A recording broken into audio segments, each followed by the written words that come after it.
Other policy suggestions would be creating laws that have to pass certain goals in order to be sold. So let's give them goalposts that they have to hit in order to even be able to sell this kind of thing. While we're also giving them goalposts, they should also be making instruction manuals or guidance for people in those departments so that they can be able to also make sure that the software isn't being biased. Some suggest that this can fall under the Federal Trade Commission because they kind of already do this work. They already look at tech companies and consumer harm. There's also the idea of auditing these algorithms, which I talked about earlier. They would have to be regulated to be released to the public. In addition to having to be audited in that way, they also would have to share how that machine learning tool was trained. And this idea is called a public interest API. Others, again, think that there should just be a new federal agency in general created specifically to looking at artificial intelligence and how it's being developed.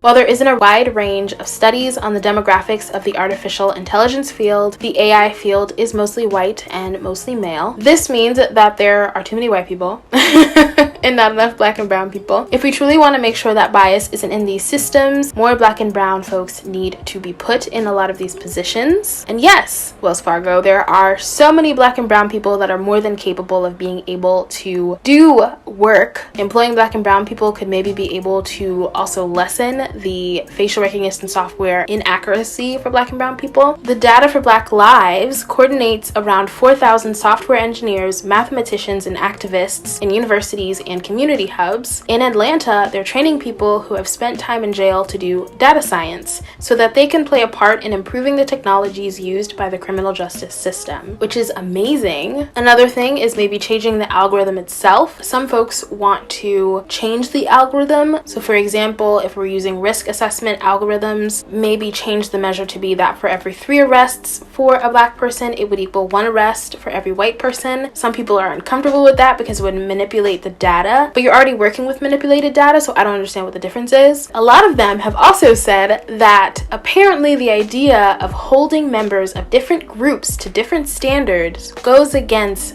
many people's sense of fairness.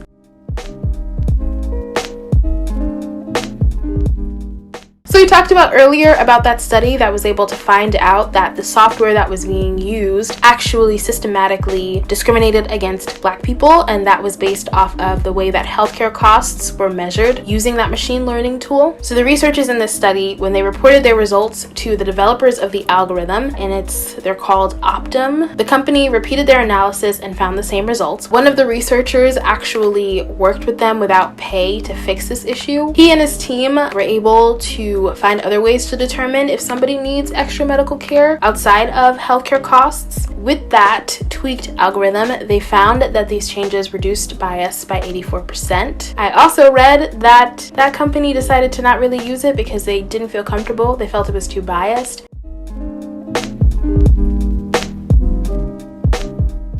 As said before, developers should run tests to constantly check for bias before implementing an algorithm that affects human lives. The results of these audits should be compared to regular human decision making, and those audits should be released to the public. These systems were created to not only be more efficient, but to maybe be more accurate and unbiased so that these systems can maybe work better. The issue is that these systems that they're trying to make unbiased and objective, if you're going to be using that same data, that same history to then determine people's maybe level of care, whether they can be released for parole, whether they can just be released at all. And a lot of these decisions are life-making, really important decisions. Not doing your due diligence and making sure that they work correctly shows me a lot. Anyways, as always, I have left my sources down below just so you can read it if you'd like to. I have some extra sources as well. Thank you for watching. I hope you enjoyed. I post videos every Tuesday at 10 a.m. That's the hope.